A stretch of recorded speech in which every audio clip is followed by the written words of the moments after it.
Marketing for the now, marketing for the now, marketing for the now, marketing for the now. 10 minutes, 12 remarkable guests for 2 hours answering a singular important question.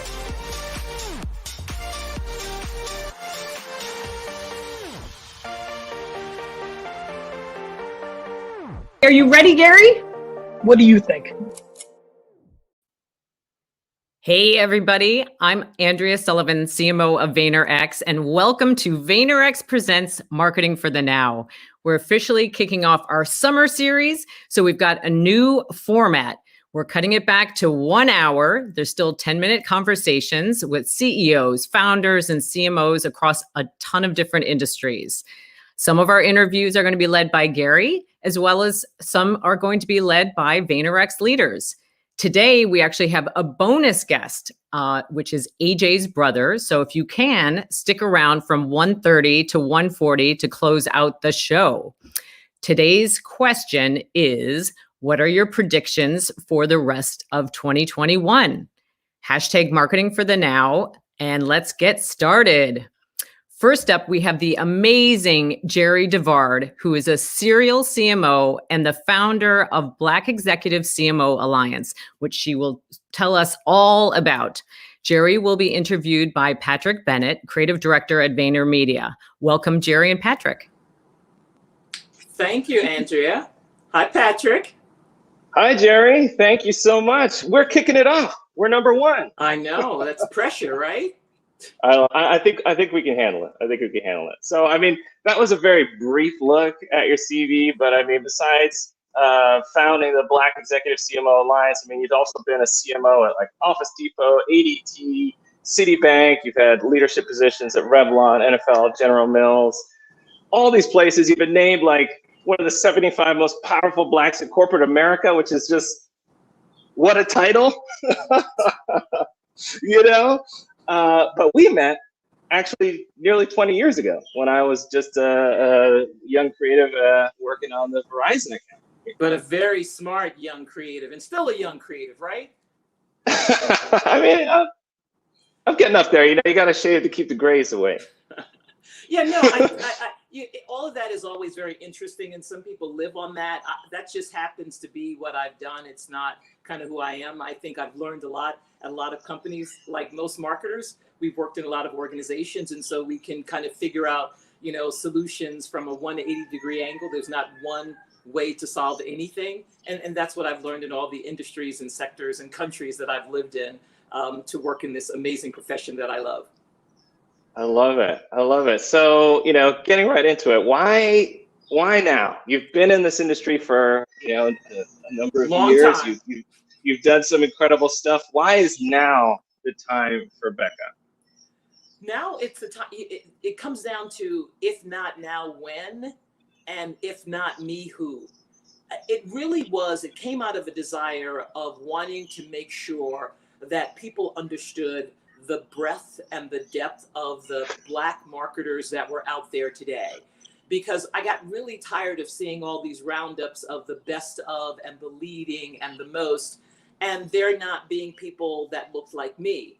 And sometimes people pose this as a supply problem, but it's really a demand problem. And wanting to open up the scope of what you saw as a successful marketer and what young marketing professionals were looking at to see, does anybody look like me? To let them know that they could be that and that they had what they needed in order to be successful. And I wanted to corral a group of amazing CMOs because I knew that their mission was to pay it forward, was to give back. And I wanted to do it at scale because everyone was doing it individually. I'm mentoring 2 or 3 people. I'm talking to 5 or 10 people. But how do you do that at scale so that we can have impact? And I see your cute son. Oh, look at that. We have a guest. Hi, cute. Hey, buddy. I think your mom's over there. Keep going over there. Speaking of like seeing, thank you. Speaking of like seeing people, like I was lucky enough to be able to see you, right, in this, you know, leadership role at Verizon 20 years ago. And that, you know, we don't know, but that could have completely changed my trajectory. You know, it wasn't until years later I was working at Digitas as a group creative director did I ever see another creative director at at my level that was Black. That was Mark Williams, who went on to work at Chase and a number of other great places. So, you know, when you think about just that simple act of existing, that's pretty powerful. You know what, Patrick, you're so right. And we underplay that, because what happens is that when we're in these jobs, we're putting kind of one foot in front of the other and trying to keep on top of everything we're doing or need to do. We don't think about who's looking at us, who's watching us, who you're inspiring, until you get those notes. I'm sure you've gotten them. We all get them that says, you know, when I saw you and I realized that I could. You know, a lot of times you can't be what you can't see, because you start to say, well, wait a minute, if no one looks like me, does that mean that I can't? Because it's not a level playing field. We know that. We all don't start at the same, you know, starting line. Sometimes we start back there, and you have to catch up. And when you catch up, you have to, a lot of times people feel that they have to be flawless, that their execution has to be perfect. And the thing that I've done is shared all the stupid mistakes that I've made, the landmines that I stepped on, so that you know, yes, you have to be damn good at what you do. You have to show up and have solutions, but you can overcome adversity. You can come back from having tripped. It's not falling down, it's the getting back up. I love it. I love it. So, you know, you talk a lot about 8 people. Sorry, you have 28 members of the Black Executive CMO Alliance that can also share those experiences. So, you know, that's not a one-off. Right. Exactly. Exactly. You know, I love how you talk about meaningful corporate diversity and what that means in an organization. I mean, the talk of today is the next 6 months, right? You know, number one, I think we can both agree that this should really be a top priority for, you know, any marketing organization anywhere. Am I right? I think we can agree on that. It should absolutely be a top priority. And so, here's the thing. Okay, go on. Let me let you finish. Well, I was going to say, and so, you know, as we consider like making a difference and making a dent towards getting towards meaningful corporate diversity, like, let's help people out. Like, what are some tangible ways or tangible steps some organizations can take before 2022 to make a difference? So it's not even 2022. It's how about making a difference today? And yeah. I'm glad I, you know, let you finish. I felt like Kanye. I'm gonna let you finish. But it really is, not only should it be a priority, because there's a lot of rhetoric. After the murder of George Floyd, there were companies that came out with, you know, grand protestations around what they were going to do. At last count, there was $60 billion that was pledged toward DE&I initiatives as a result of companies recognizing that they needed to do more. All right, so that's rhetoric. Those are hashtags. Those are, you know, proclamations. But what have you done? And I think that more and more employees are starting to hold organizations accountable for their words. And so you've pledged that, but where are you on the commitments that you made? And more importantly than what you said and where you are is, what are the consequences? Much like any executive or any marketer does not have the opportunity to stick around, you know, quarter after quarter, year after year, if they don't meet their numbers, if they don't meet their objectives, then if you've stated that you want to have significant improvement in representation, in support, in development, in retention, then how are you doing and what are you doing in order to make your objectives? Some of this is evolutionary, but most of it is revolutionary, in that you have to be very intent about creating change and understanding where the barriers are and not allowing them to continue. So what we have to do is ask the question, what did we say? Where are we? And more importantly, what am I doing about it? You know, too many times we say somebody ought to. It's like, well, what am I doing? What does my direct report team look like? Do I have any people of color? Do I have any Blacks reporting to me? Am I mentoring any people of color, students of color, leaders of color? Am I asking my organization to be accountable for where we spend our money and how we spend it? It's those kinds of questions that you have to ask the organization, but more importantly, you have to ask yourself and decide that you're going to be the change that needs to, you know, lead for others. And I love it. You know, at the beginning there, you touched on something that I think is like incredibly powerful. I think a lot of organizations have been dinged by padding their diversity numbers by bringing in the most junior people while the top echelons remain, you know, as they were. But you are just putting the power in the hands of everybody, you know, whether you're on the C-suite, whether you're, you know, somewhere in the middle, or whether you're entry level. If this is important to you, you can hold your organization accountable. If there's one thing I would say that people can do is to ask the question, what did we say and where are we on what we said we were going to do? And is that enough? What more can I do by showing up, by advocating, by being an ally, by supporting, by calling it out? So many times we see things that need to change, but we are in fear. And I'm finding that more and more people are willing and interested in having the conversation about what they can do. So you can start by saying, what have we done? What do we need to do? And here's what I think we can do. So everyone has a piece in this solving it, because it's not easy, but it has to start with caring, and it has to start with your personal commitment. And also, just really being very honest. Diversity audits are really important. Where are you on the numbers? Nothing stops a conversation like data. I love it. I could really talk to you all day. I wish this was like an hour where we could hang out. But I got to tell everybody, watch the Black Executive CMO Alliance. Watch Becca. Whether you want to know how to impact your organization, whether you want to take part in some of your education opportunities, or some of your uplift opportunities, or find out ways to pay it forward. That is the place to be. Jerry, thank you so much for joining us on Marketing for the Now, and for joining us with such an important message. Thank you, Patrick. They can check us out at blackexec.com. I love it. Thank you, Jerry. Thank you, Patrick. Thank you, Andrew. Fantastic what you're building. Thank you. Next up, we welcome Cami and Zubin. Cami Dunaway is the CMO of Duolingo, the world's most popular language learning app. Cami is also an author. She has an Amazon bestseller, Fit Matters: How to Love Your Job. Outside of work, you'll find Cami in her vintage 1967 Catskill camper trailer. Cami will be interviewed today by our very own Zubin Malavi, president of VaynerCommerce. Welcome to you both. Thanks, Andrea. Thanks for joining us, Cami. Great. Thanks, Zubin. Excited to be here. Absolutely. I also want to thank Jerry and Patrick. That was riveting. I, like Patrick, wish that went on for an hour as well. I hope that we can make that happen. Cami, thank you again for joining us. Why don't we start with giving us a background about your illustrious career and why you joined Duolingo? Sure. So I have been fortunate to work for some great brands. I led Doritos and Cheetos. I was at Yahoo for a while when it was really a fun, great place to be. I was at Nintendo as head of sales and marketing. So one of the common themes for me has been I like to help accelerate growth with brands that already are in a point of strength and that have a product market fit that really resonates with consumers. And that's certainly the case at Duolingo. They grew to be the most popular language learning app in the world with actually no marketing, just completely organically. And I think it's because we've created a really special product that is perfect for digital generation. It's gamified to keep you motivated. It uses AI to make the experience very personal.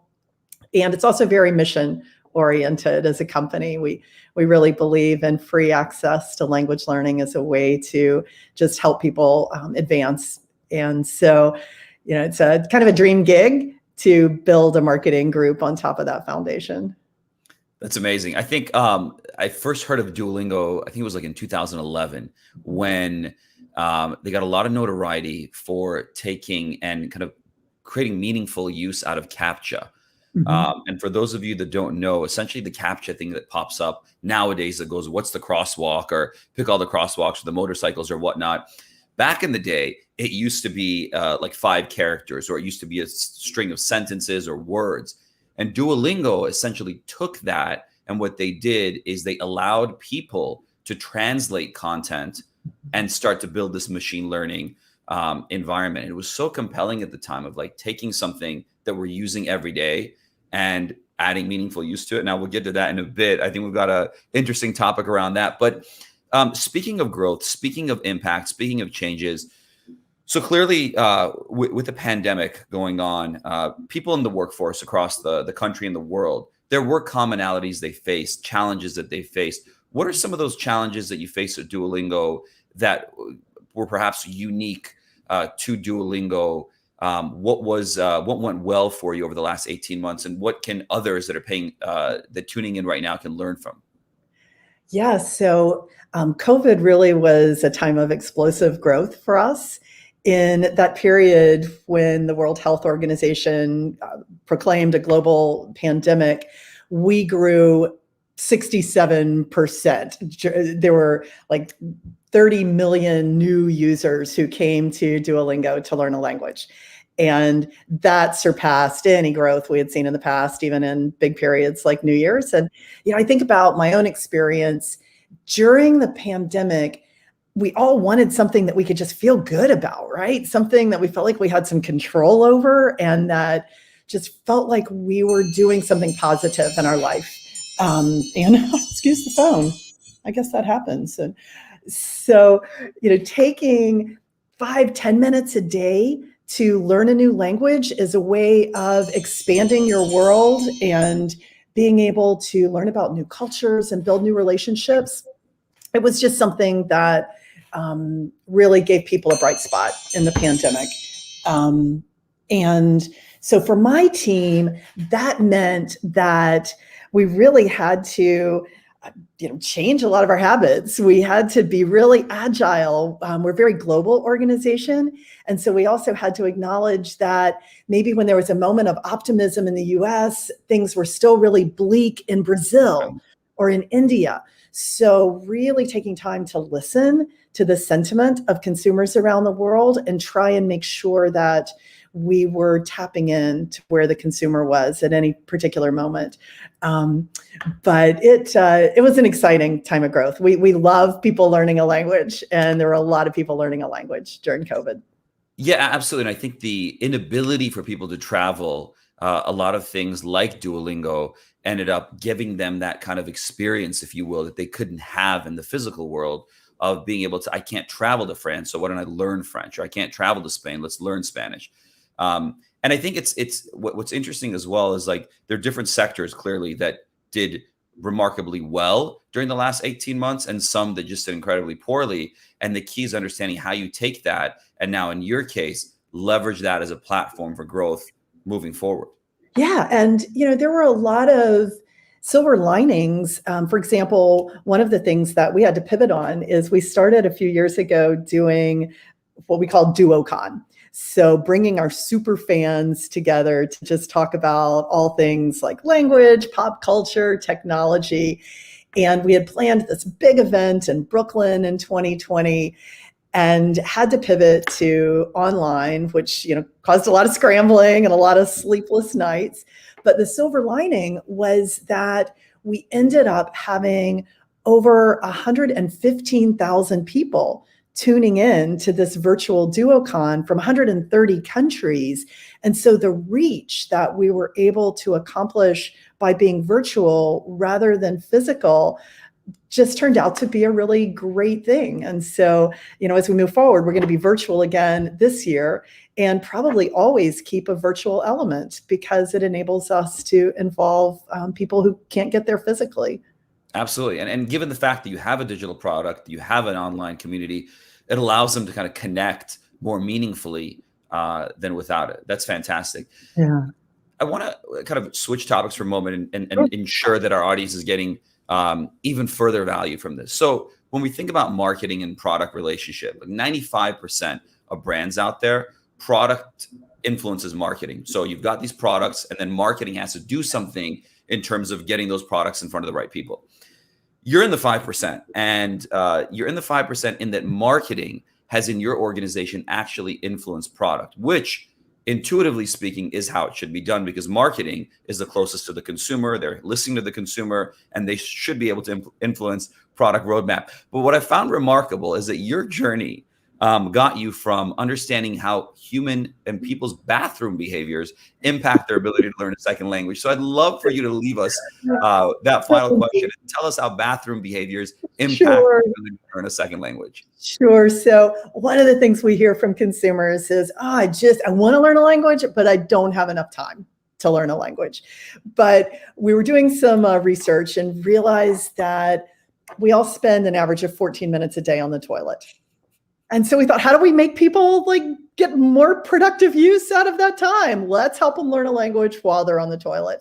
So we actually created Duolingo Roll, which is toilet paper that comes in 5 different languages and just enables you to, learn some quirky phrases in that downtime. So it was a ton of fun. We became a trending topic on Twitter. We have had thousands of requests for toilet paper. We put it in WeWorks in China. So yeah, it's fun to show up in unexpected places, just like Duo our Owl. Absolutely. No, and I think that it's just one further example of how marketing can influence product in a meaningful way. And it's not just gimmicky, if you will. There's actual value that somebody gets, and it's core to your brand. It's core to learning a language in your downtime. So I thought it was remarkable, and I'm glad you shared that story with us. Thanks. It was a lot of fun for the team. That's awesome. Cami, thank you so much for joining us. It was an absolute pleasure. Great to meet you. Thanks so much. Thank you, Cami and Zubin. I love that last one. That was great. Next, we welcome Stephen and Claude. Stephen Sikoler is CEO and founder of Journey, a company committed to helping all people live happier, healthier, and less stressed lives. Couldn't we use a little bit of that? And talking with Stephen today is our beloved Claude Silver, VaynerX's Chief Heart Officer. She fosters a culture of belonging and is indeed our heartbeat. Welcome, Stephen and Claude. Hello. I can't hear you, Claude. Can other people hear you?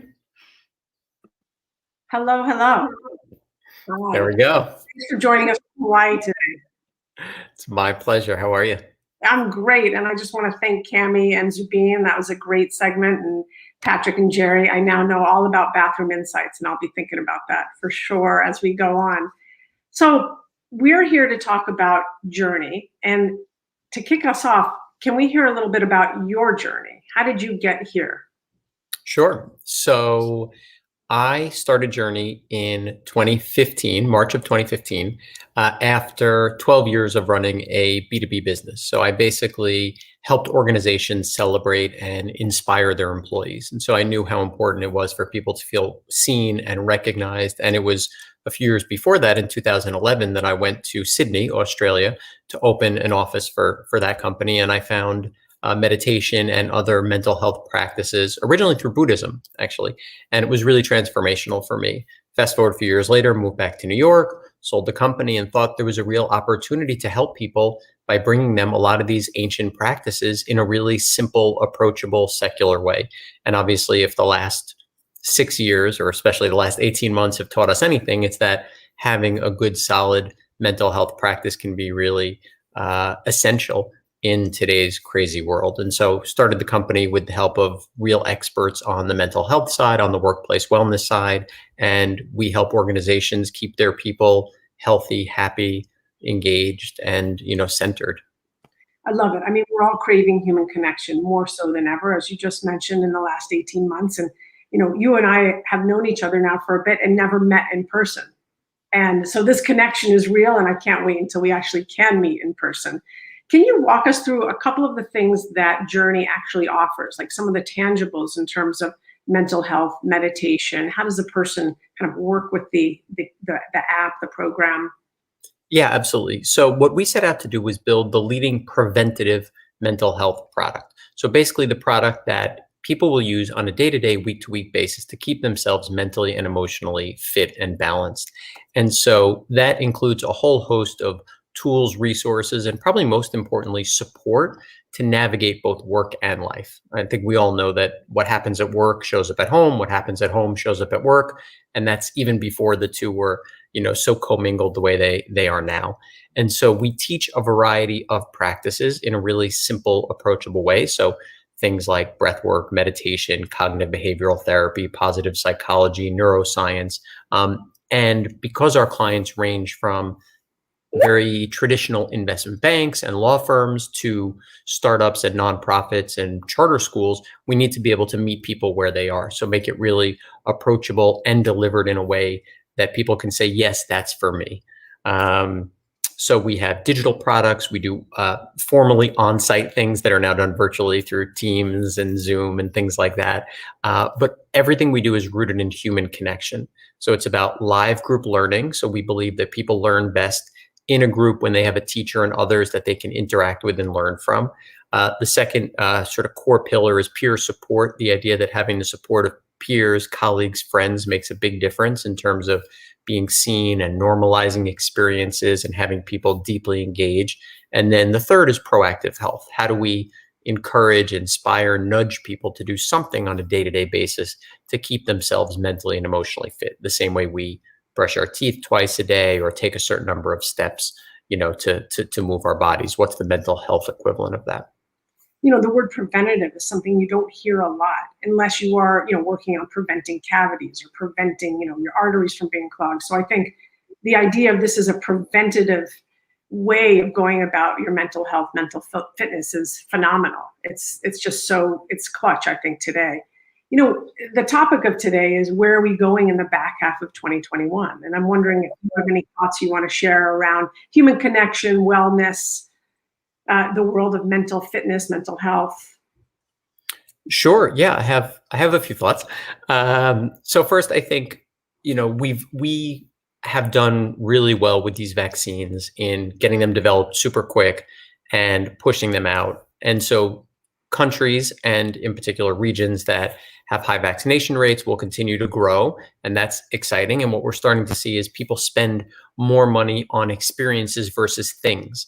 I read a stat the other day that it was the first time, I think this last month was the first time where restaurant sales surpassed at-home eating for the first time since the beginning of the pandemic, right? And so it's very core to who we are as human beings to crave connection and human experience.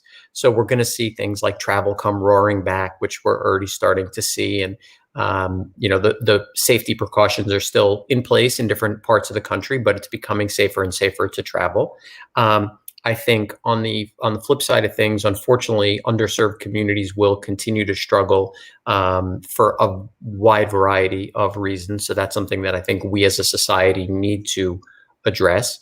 But when it comes to sort of I hate to call anything my area of expertise, that might be overstating it, but sort of the world that I live in, people are still working at home, and lives between work and home are kind of blended in a way that doesn't create the boundaries for healthy living, right? And so we're seeing companies and individuals struggle with burnout, people saying, I need a break. And so hopefully, because it's the summer here in the States, because people are feeling a little bit safer, people will start seeing friends again, visiting family members, and having that real deep, authentic connection that's just core to who we are. So my hope is that as the economy grows over the back half of this year, we'll start seeing people start to feel healthier again, because of that one component of their life is now starting to get fulfilled. That bucket's starting to fill up again. Because so many of us were alone for such an extended period of time. Yeah, we're wired to belong. We're absolutely wired to be in community and connection with each other. And I love the fact that Journey has that component of support, because we're not supposed to be on this island in lonelinessville. And it's been a really rough ride for many, many, many people. I think we know that. We know the stats. So in terms of getting in touch with Journey, does someone just like log on and see if they can, bring this into their company? This for me, it sounds like a slam dunk. Yeah, well, I appreciate that. We've been fortunate in that there's a lot of, whether it's senior leaders at the C-suite or HR folks who see this and say, hey, my company could use more of this. So people can reach out to me directly.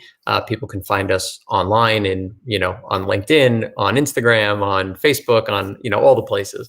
But really, we always work to try to make it very relevant for that particular audience, because like I mentioned, we work with Harlem Children's Zone is a partner of ours for many years, right? They're very different than some of the law firms like Davis Polk or Wachtell or some of the other folks we work with, right? And so how do you make it very personal for people in a way where they say, yes, this is for me. It doesn't feel like it's some woo-woo thing, or it's something built for someone else, or, oh, I don't need this. because at the end of the day, the truth is we all really do need that connection. And in our final moments, can you leave us with just one bit of a mindfulness tip, something that we can do today to just take a minute? Yeah, I mean, I think it's not much more difficult than just closing our eyes and just taking like one big deep breath in and out, and just having that pause can really reset, recenter, allow us to kind of ground and connect. And of course, if we have more time, to take 3 breaths or 5 breaths. But, we often go from meeting to meeting to meeting to meeting, especially with Zoom, right? With no break in between to even go to the bathroom. Even just saying, you know what, I'm just going to close my eyes and just take that one breath can be really recentering. So very small tip, but my tip for today. Thank you so much for being here. And thank you for the tip. It's great seeing you, Claude. Thank you for that breath of fresh air, Stephen and Claude. Next, we welcome Gary and Dylan Lissette, CEO of Utts Brands. Dylan joined Utts in 1995 and represents the 4th generation of a family-owned business. And he took this 100-year-old brand public last year. We're so excited to have you, Dylan. Hello. Hey, Gary, how are you doing? I'm well, Dylan. Nice shirt, brother. How do you like my backdrop? I like it. I like what I'm seeing. I like it a whole lot. I didn't know how blue and orange would clash, but I think you look great, brother. it's exciting. So Dylan, I think let's get right into it because these go very, very fast. I can see everyone in the chat. A lot of Utts OG fans love your product. But for what we're here for, what are your predictions for the rest of 2021? What are you seeing? What are you feeling? What's emerging? What's declining? And maybe before that, 30, 45 seconds on Utts, just to give context for the few people that won't know. Yeah, for those who don't know about Utts, a 100-year-old business, full line, based in Pennsylvania, but have grown regionally into a national company over the last 100 years. We have $1.336 billion of retail sales per IRI, and that's up a ton over last year because of COVID and because of a lot of things that we'll talk about, I'm sure, today, Gary. And excited to be here with you and excited to be working with your crew as well. Thank you. So to that point, Dylan, what is, and obviously for everyone's knowledge, Dylan and Utts are working with VaynerX and the Sasha Group. Anything from a marketing standpoint or a consumer consumption standpoint, where people are buying the product, what is the biggest kind of, like if I said, kind of that fun business talk that you can have over a cocktail, hey, what are you really predicting we're going to see here in the next 6 months? Anything stand out? I mean, what I would definitely say is that people are coming out. People are traveling, small format. Last year it was all the small format was closed down, right? Think about New York City. Educate everybody on small format. Yeah, small format would be like up and down the street business, the bodegas. Just think about New York City. Think about August or July of last year. It was dead, right? People were not going to their office. They were not picking up a sandwich. They were not picking up a bag of chips. They were home, or they had fled the city to some other place and they were staying put inside their house. So I think the number one biggest change that is going to occur and is occurring as we speak today is the fact that people are coming out, that small format, the return to the office. Maybe it's hybridized, maybe it's 2-3 days a week, but that return to the office will stimulate the small format. We've seen last year where we had literally like a stretch of 10-12 weeks where that channel of business really shut down.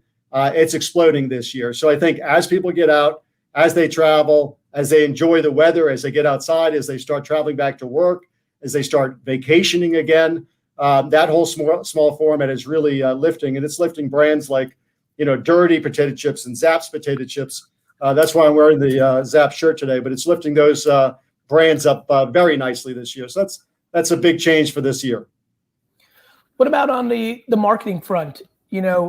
As an executive navigating all these years, obviously our relationship speaks to a contemporary point of view, either shift or affirmation. What's been the most interesting thing that you've seen from a marketing standpoint, since this is marketing for the now, whether it's how people interact with social or television or outdoor, or does anything stand out? Yeah, I mean, the number one thing I think that we've seen, and especially we used to do a lot more sponsorship. You know, if we had $10 million to spend on marketing, we used to spend a lot more on sponsorships. And we're really moving away from that. We're moving directly to digital social, as most people are aware.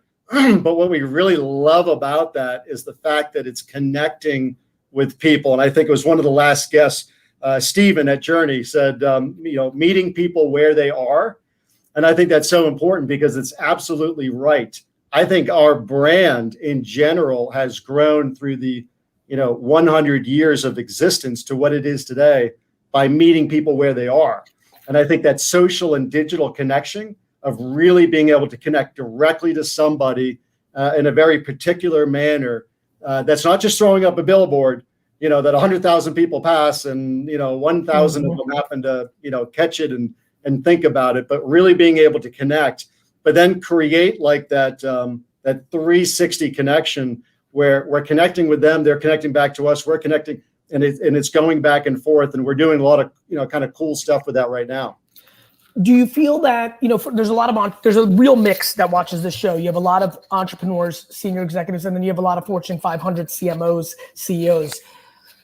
I've always felt that from Madison Avenue to Main Street, one of the things that were really surprising is the disconnect for entrepreneurs that are watching. They'd be surprised how much big companies or bigger brands than their small business really valued what the industry calls reach, right? Like, hey, if we run commercials, if we run those billboards, that will work. And I almost live in this bizarro world because for them, they blindly believe what's going on, and here is how they see stuff.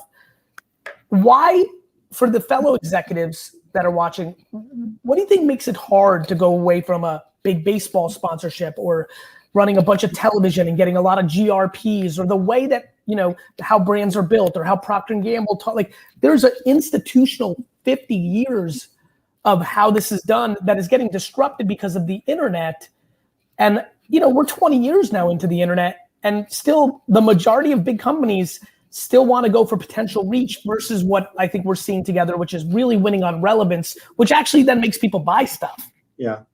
Well, I think you also have to make sure that what you're spending, if you're spending $1, you have to know that it's working. I mean, that's Correct. One of the things I think is that when you do, I mean, we would liken this to say, well, if we were a large beverage company, we could go spend, $3 million on a commercial, and then, hope that it works and put it out there and then roll the dice and it's a dud and it falls apart. I mean, you have no kind of ROI that you can say that dollar worked. And it worked here at a 4.2 return, or, if we went over here, it was 5.9. Let's go somewhere between that 4, let's adjust our messaging. So I think that's the new world. I mean, it's talking about where you're, I just had the benefit of hosting 12 under 17-year-olds for a week at my house last week. And we had two from Italy, 2 from Spain, 2 from Germany, 1 from Bermuda, 1 from Bahamas. These kids, these young consumers, the consumer of tomorrow, were on their phone the whole time. I don't know if the TV ever turned on. So if you're thinking about connecting to tomorrow's consumer, in a sense. What's funny? That is often an anecdote people share. I don't think people realize how many 30, 40, 50, 60-year-olds are on their phone during commercials. And now with OTT, how many commercials are even getting through? Yeah. Anyway. So Dylan, we really like it. Yeah, please. Final thoughts, 30 seconds, 60 seconds. What should executives, entrepreneurs, or leaders be thinking about for the rest of 2021? Anything else pop out? I mean, honestly, very quickly, I thought about this a lot. It's man, people want to get out. People are excited to get out. They've got money in their pocket. They want to reconnect. We had a barbecue yesterday. Saw somebody hadn't come out of their house for a year. They are so excited to be out and about and to engage and to interact. That's how people should be thinking for the rest of this year. I think it's going to be very positive, very exciting time for everyone, for all brands. Thanks for being on, my friend. All right. See ya. Love the optimism. That was awesome. Next, we welcome Che Huang. He's the CEO and co-founder of Boxed, a warehouse club delivery service. Che is a serial entrepreneur and started Boxed in 2013 in his parents' garage. Now, 8 years later, the company delivers anywhere in the United States, and he's going public. And you should know he's a Star Wars fan and has a couple of stories around that, Gary. He has a better story than that, Andrea. Watch this. Che, my man, great to see you. Please tell everybody where you went to high school.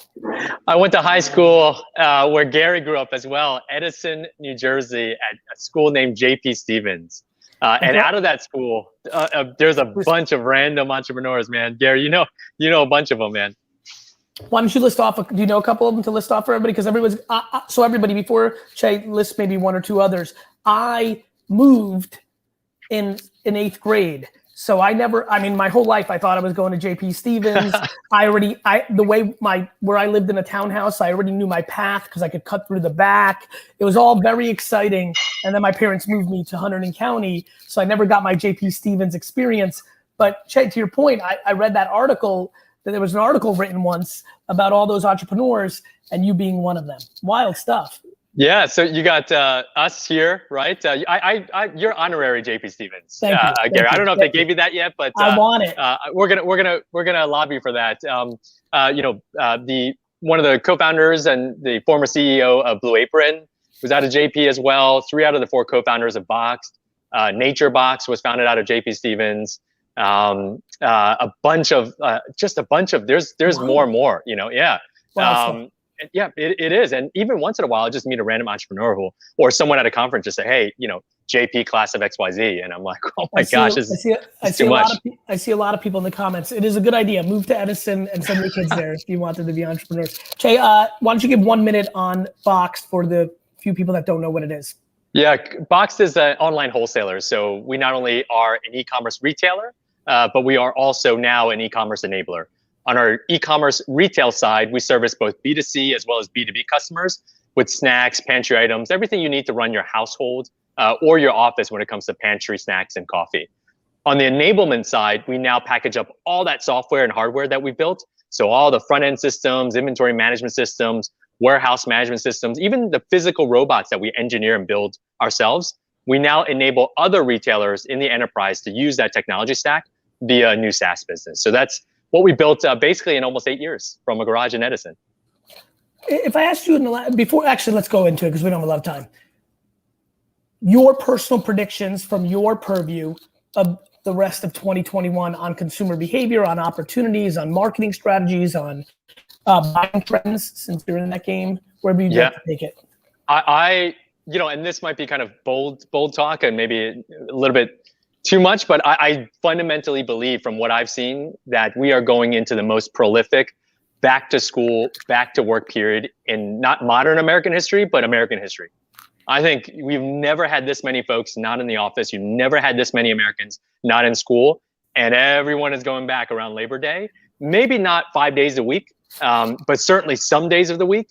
And that is going to create huge probably opportunities as well as supply chain challenges as well. So I fundamentally believe that's coming up in 90 short days. On that prediction for the rest of the year, do you feel as though people are going to go into a mixed environment? Do you think that we have crossed the chasm of the 5-day-a-week commute? Is that your intuition? Or do you think it's like one of those things, is this going to be a moment that looks like, how when you're driving and a cop car's lights go on and you're scared shitless and you grab your both, if it's the first time you've driven with both hands and then the car goes by and you're like so relieved. Yeah.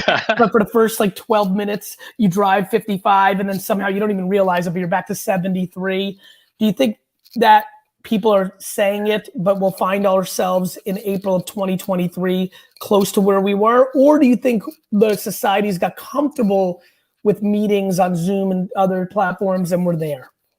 I think the latter. So meaning that I certainly don't think when we go back to work this September, it's going to be 5 days a week. Everyone's flying halfway around the planet just for a 1 hour meet and greet. I don't think that's going to snap back to like the way that that we used to be back in 2019 and before. But certainly, I think a significant portion of it will come back. And this is not me just being in the pool and just say, hey, I promise you, it's not ice cold. Jump in as well. Even today in the office, we're seeing more and more people come back, and when people see each other and hang out, they're all going out for happy hour today. It's just a different atmosphere. Now, I don't think people are going to come back again 5 days a week just for that, but certainly a few days a week if you live in and around the office. I think the other stuff that you mentioned before about 2023, yeah, man, like, it's no longer an affront if you have to dial into a meeting or Zoom. So if you're trying to pitch the biggest client that you potentially can have, and if you have to Zoom in, I think that's going to be acceptable these days after this pandemic. I think you probably wouldn't want to do that back in 18 or 19, but these days, I don't think anyone would be offended that you don't fly halfway around the world just to shake their hand. Yeah, I think, it's funny. This is an interesting thing. I probably think 25% of my travel in 2019 would never happen in 2022. If I had to throw a number for you, just think, because I think I've done a lot of Chicago, Miami, Boston for one meeting. There's just no way. There's no way. You have a number of a prediction that for you? Let's just yourself. If I said that, gut feeling. So I'm an outlier in the sense that, dude, I flew 268,000 miles on United in 2019, dude. Yeah. That was like, it's brutal. Most of it in economy too. So I have the scars from that year, and I love United, but it's just it's just long flights, So because the first customer of ours on the SaaS side of the house was based in Japan, I was doing in 2019, I did 6 or 7 day trips to Tokyo. And so I don't think we're going to be doing day trips to Tokyo anymore. So at least my mileage will probably cut down by at least half. I'll do a lot of the domestic travel, but no more international meetings just for one handshake. I think that's behind us. So, but I do think 25% is a fair number. Potentially, if you're an airline CMO or exec out there, I think what I'm seeing, just anecdotally at least, is that some of the leisure travel, that revenge travel is definitely going to come back and maybe bolster some of that lack of business travel in the coming year and years. I assume Boxed, benefited in a lot of ways by consumer behavior during COVID. Anything fun to share with us that you can share, like funny things people were buying, or maybe even more interestingly for predictions of 2021, anything that has emerged, any categories, any products, anything kind of like, I'm just being nerdy now and being selfish, just curious. I love this shit. I'm a retailer at heart, so I love this stuff.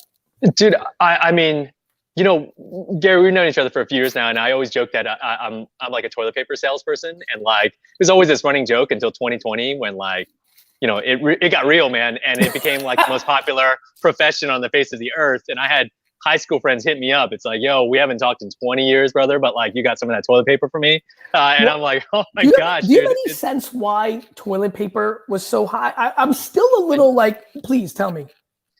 There's more flex and other things. Like most folks think toilet paper is just, you have a table sized machine pumping out toilet paper. Modern toilet paper manufacturing plants and machines are basically 3 stories tall, and it takes about $300 million of CapEx to build one. You need to be by a fresh water source. This is full on Warcraft, man. You got to like be by the water, or in order to build one of these things. And so if Gary and Shay made our own toilet paper company, dude, and we put $300 million in that machine, we are going to crank that thing 28 hours a day, 12 days a week. So when there's a surge in demand, it's not like they're like, oh, just crank up excess capacity. There's no extra capacity. Those machines are running 97% capacity already, and to build another one is going to take years. And so there just wasn't that flex. But why are humans like, I don't know, like to me, like I'm not so like to me, napkins and tissues and like jumping in the shower. I feel like people are too bougie. Like I didn't know, like I think we've just become soft. Like leaves. Like there's options out there, people.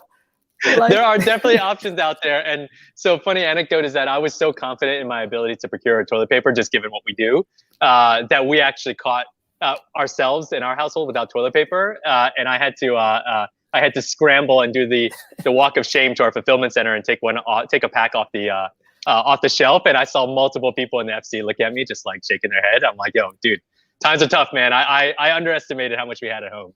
But yeah, there could have been other things, man. And it was a shocker for me and us. Brother, continued success. I'm proud of you. All right. Thanks, Gary. Cheers. But that was too much. You like that? I love that one. We're too bougie for toilet paper. I got it. I'm searching. Or go fully bougie and get a bidet. You know, like one or the other. That's right. All right. Our next guest is the incredible Kara Golden. She is the CEO and founder of Hint. And Kara is a super woman.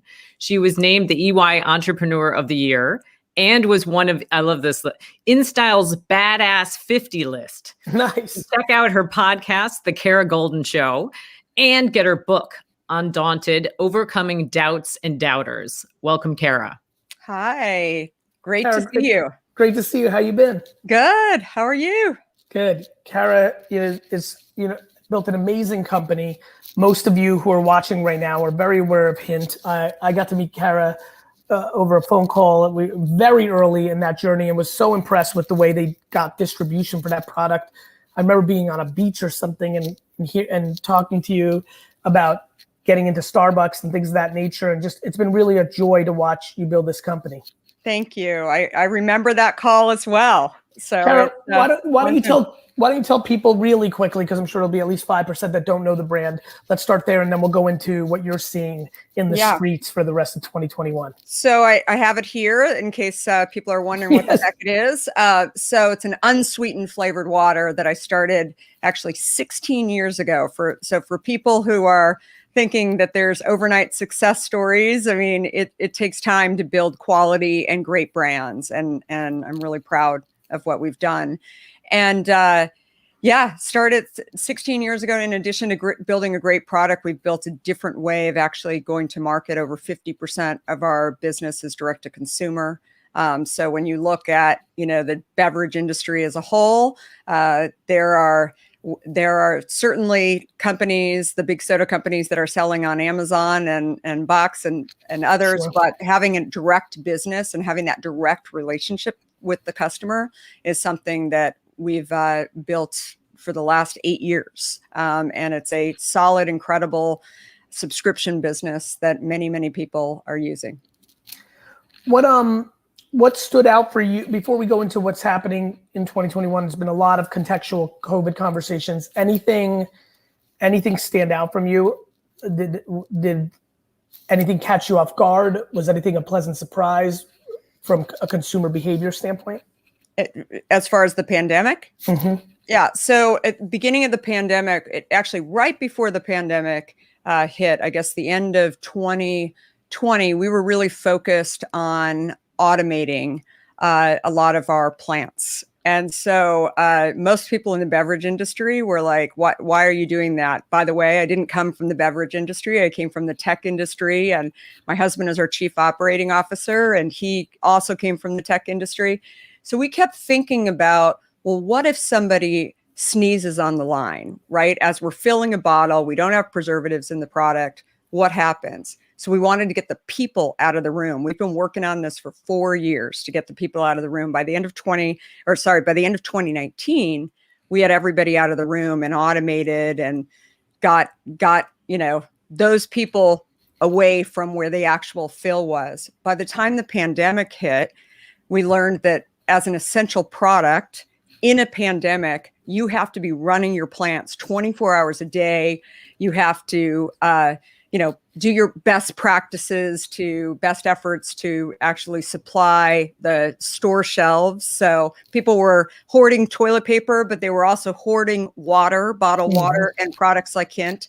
So being able to actually run our facility without any hiccups, because we had planned it out, was a tremendous advantage. In addition to that, we do everything here in the US. So we've always believed that get things as local as possible.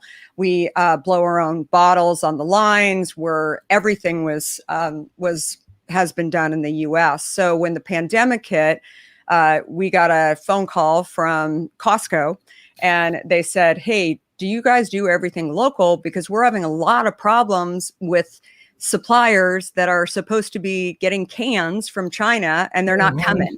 So can we put you guys nationwide with Costco? So in addition to going nationwide at the beginning of 2020 with Walmart and Sam's Club and other huge retailers, we went nationwide in April with So you got extra distribution because of the localization.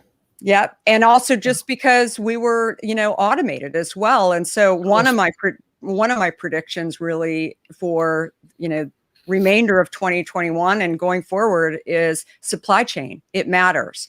Automation, localization, and, pretend that there's another pandemic coming, because the more that you can rely on, or I should say, the more you can rely less on people being in the room, that is where you protect yourself and your company. What about from a marketing or just what consumers are doing with products or consumption of media or marketing? What are you seeing? What are you kind of predicting over the rest of this year, maybe into 2022? Yeah. So for years, I've been telling people, drink water, not sugar, and get the sweeteners out of your life. And health is really important. And lots of people listen, but there were some people where it went in one ear and out the other, and they just did whatever they wanted. Today, I think if anything great came out of the pandemic, it's that people want to stay healthy. Nobody wants this virus. If they got the virus, they don't want it again, and they want to protect themselves in any way that they can. And so health and wellness as a category is accelerated, but it's here to stay, and it's just going to get bigger. And what I'm most excited about is watching companies that are going to be developed out of how do we help people stay healthier. Obviously, we've seen companies like Hint and Peloton and lots of other segments of that. But I think it's just going to increase, and I think consumers are listening now, and they want it, and I think it's so important. And I think also the direct consumer with the direct relationship with the consumer. So I think e-commerce is here to stay. And I think we're going to see companies that have not really embraced it because they think, well, there's still these relationships with stores. We've got them. We've got lots of space. But another pandemic comes, you start to, shut down fast food restaurants, universities. You start to see that, wow, what happens? What can I do to protect myself? Having that direct relationship with the consumer has become more and more important. I mean, even pre-pandemic, just having the actual data, when you're a big brand and you're selling your product through Albertsons or Kroger's or BJ's or Costco or Walmart, you don't actually know who's buying it. Totally. And that's the thing too. I mean, the other thing that we've seen, Gary, is that the consumer that is going online and buying Hint from us or from Amazon, they'll also walk through a Costco store, and they may not go there every week, but they may go there every month, and they see, a variety pack that they can't buy from us online, and they're going to pick it up. Right. And so our sales, our direct to consumer business tripled in the last 17 months. Our overall business grew by over 50%. 50%. So it's crazy what's going on. But I think it also speaks to another trend that I think is really, really important, which is that the consumer is really looking for authentic brands to guide them.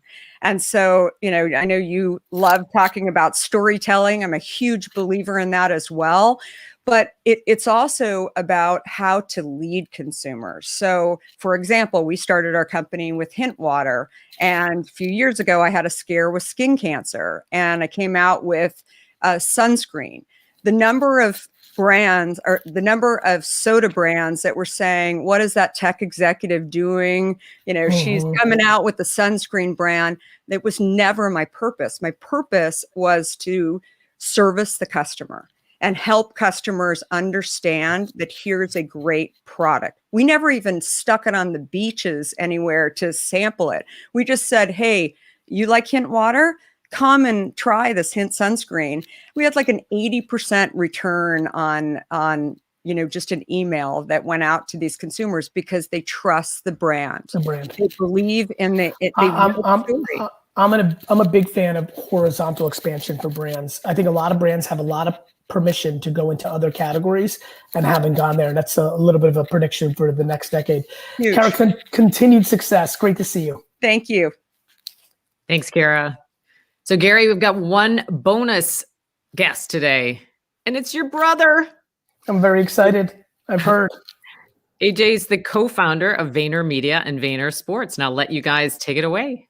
That was it? That's all you got for him? That's all I got. It was just such a powerful statement. You didn't need anything else. Exactly. Hey, bro. How are you? Yo. Let's just get right into it. I think a lot of people are probably excited about this. I see the comments exploding. What are your predictions? I mean, obviously you've been spending a ton of time with NFTs, but obviously you're spending a ton of time in the sports business. So with this broad question, what are your predictions for the rest of the year? What's on your mind? I should have probably thought about this a little bit more. Well, yeah, I'll keep it close to home. NFTs in general, obviously you and I have spent a ton of time on it this year. It's funny, I think the media, there's a certain subset of the media that wants to play this narrative that NFTs are dead. I think that's the first thing from the case. I think you have a lot of brands that just a month ago decided that they're going to take it seriously. I think I saw something like Fox invested $100 million to stand up a division that's going to focus on their IP and NFTs. So I think NFTs will continue to expand. I think that everybody that's developing for NFTs from like a picks and shovels perspective knows that there's friction that needs to be reduced. Everybody knows that, fiat purchasing ability is going to be a big deal. And, even things that are like L2, like Matic, they're too hard for the everyday consumer. So I think we're going to see more on that front. So that's fun. I think another thing that's really relevant to my world, in addition to NFTs, given the sports agent route, is just name, image, and likeness. We're 2 weeks away. We still have why don't you break down that for everybody who's watching what that means? Yeah, so name, image, and likeness in regards to collegiate sports is the idea that for the first time, college athletes will have the ability to monetize their personal brands. The NCAA has made that not okay. They've threatened, eligibility for anybody that tried to make money. There was actually a kicker who's making good money on YouTube. Oh, I remember. I forgot about that kid. Down in Florida? In Florida? Yeah, FAU or FIU, one of those smaller Florida-based schools. And he actually was just like, well, cool. Like, I don't think I'm going to make the NFL. And the NCAA says, I'm not allowed to make money, then I guess I'm not going to play football anymore. And so he kept making money, and he's built the brand as an influencer and has done well. I think made the right decision. And I just think that's terrible that he had to make that decision. You have all these other industries, right? You have musicians. There's plenty of musicians that were attending school and making money on Spotify and YouTube and touring, and they weren't stopped. So that's exciting. We've got a few states that are going to go live. It's still a complicated issue. There's still things that can happen from a federal government and NCAA perspective over these next few weeks, but we're inching towards progress. And so that's going to be fun. I think it's going to create a lot of buzz. And I think it's something that's long overdue. So that's going to be a fun part of the second half of 2021 as well. What do you glazed over? Well, you spoke on it. Where would you put NFT culture at the macro consumer level? Like, how early are we? Are we in the first inning, second inning, third inning? I'll say we're in the second inning. I give NBA Top Shot a lot of credit for getting us from the first to the second. I have a good group of friends that are not knee deep into technology, and they're always my litmus, right? Even back in the day, Gary, like when we did like things like Uber and Venmo, I would literally introduce Uber and Venmo to my friend group, right? And it was always really interesting for me to see the reactions, and I would look for, their pros and their cons and latch on to certain things. And I think about the Venmo meeting a lot. We were so fucking early. And so were they. They didn't even have a product. Remember we went to like we started in a apartment, and then we went to my apartment. Yeah. We nailed that investment, and they sold the company fairly early before it went bananas. Yeah. No, that was as early as it gets.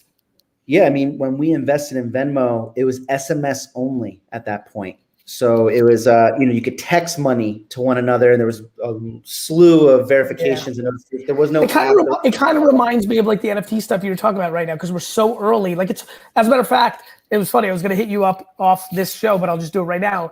Like I'm gonna do like a white glove concierge thing. I had like 4 emails on this flight from people who are like, hey, I have $100,000 I want to buy in VeeFriends. I'm scared shitless. I have no idea, and I was like, fuck it. Nick Dio, Tyler, like I'm gonna get the whole band together, send out a bunch of content next week, and be like, if you're a baller. We did it on the launch. I white gloved like 15 people into the experience. Dio did too. Like that's what we did around the launch, and it's still a need.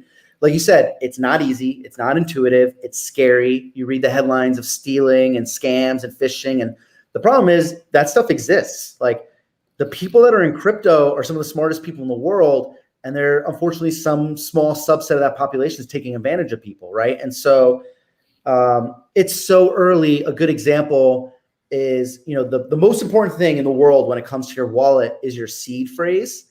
And it's so early that I think actually seed phrase is kind of going under a rebrand right now, right? There was a great article about pivoting it to secret phrase so that people know that it's supposed to be a secret. You're not supposed to share your seed phrase, but what the hell is a seed phrase? Nobody knows what a seed phrase is. So it's that early that like the main components of crypto and NFTs, I still think are a work in progress. And I think it's a big deal. So I think NBA Top Shot helped us get from the first to the second inning. They used a big IP like the NBA. You could buy via credit card. That was a big deal. I'm sorry. Go ahead. No, I'm good. We only have 4 minutes. I'm getting bombarded. Everybody wants to know what your favorite VeeFriend is. My favorite VeeFriend is my favorite investment is the very, very, very lucky black cat. I own a core of a very rare and an epic of that. So I'm making a bet that maybe the cat can be a Pikachu type character. It's the only one in the logo. So from a pure investment perspective, that one. From a pure just for fun, because I like the product and everything, and I think you probably know this, I'm a big fan of the Stunned Sun. Just because the Stunned Sun for me is like such an inside joke, right? Like stunned is a word that you and I always use growing up amongst like our closest friends and stuff like that. It's just like a word, I think like super is a big word for me and you. Stunned is a big word for you and I. So like that I like. And then the sun character itself is a real throwback to your old school doodles. Like it's half sun, half like classic Gary doodle character. So that one just resonates for me. I don't think that's going to be a lot of people's favorites. That's just highly personal. Now I'm just having fun. Were you completely blown away by how the Hawks came back yesterday? That was ridiculous. Yeah, I mean, I didn't watch the game, so I kind of caught it as a post game. What were they down? 26 in the third? It's insane. Late third, like 3 minutes left on the road, game 5. If we're talking basketball, I want to give a shout out to a guy that I think I've always been higher on than most everybody. And he catches a ton of shit. And I don't think he got nearly enough love for last night is Paul George. I think Paul George is an incredible basketball player. He's had some bad playoff performances. But I mean, Kawhi goes down. That's a huge W and a huge game for Paul George in a game 5, in my opinion. What about the Suns fan who beat the shit out of those two? Love that guy. Love that guy. You want to hear the best part? Self-defense. So he wasn't completely like self-defense. That's right. Complete self-defense. And the fact that he had like the wherewithal to cap the beat down with the prediction of Suns in 4 and then it delivered, iconic. I'm all in on that guy. As you know, like we always get so pumped when like athletes or rappers or people we think are cool are following me on Instagram. So I was on this flight, I was going through it and I found his Instagram account, like somebody tagged him.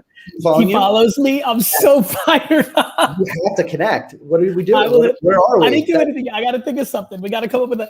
I might have to. Go ahead. Portnoy had him on the pod already. I think I might put him in a Super Bowl commercial. I love it. I might create a new VeeFriend.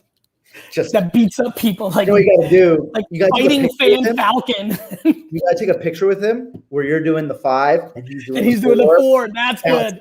That would kill. You just need to fly in New York for that picture alone. I feel like that's a big one. Maybe if it looks, I feel like the Suns are gonna be in the finals. Maybe you and I will fly out to a game and bring him. Let's leave Nate behind. No, we got to take Nate. Nate's our guy. I'm happy for him. I'm sad for us. Are you ready for football? beyond ready for football. I'm so excited for the Jets. It's a fresh slate to a certain extent. They've cleaned up a lot of the shit that Joe inherited, and so we'll see what they do. Up to them. AJ, thanks for being on. Everybody, thank you so much for watching Marketing for the Now. Love you, bro. I'll talk to you later. Thank you for watching this episode. Andrea, take us home. That was so epic. I love that. Thanks for letting us get a little view in on you. Got a smart little brother. Indeed. All right. Thanks, Gary. And thanks everybody for joining us. Next up in July, we've got 2 shows. We've got one on July 6th, Marketing for the Now APAC from 8:30 to 9:30 p.m. Eastern. Gary, where are you going to be for that one? Probably home. I'm excited for that. When is it? When is it? It's on July 6th. So just after that July 4th weekend. Mm-hmm. And then we've got another one on July 22nd from noon to 1. So come check us out. Let's continue the dialogue on hashtag Marketing for the Now, and check us out on our past recordings on MFTN, Marketing for the Now, VaynerX.com. And we'd love to hear from you. Thanks, everybody. Bye, everyone.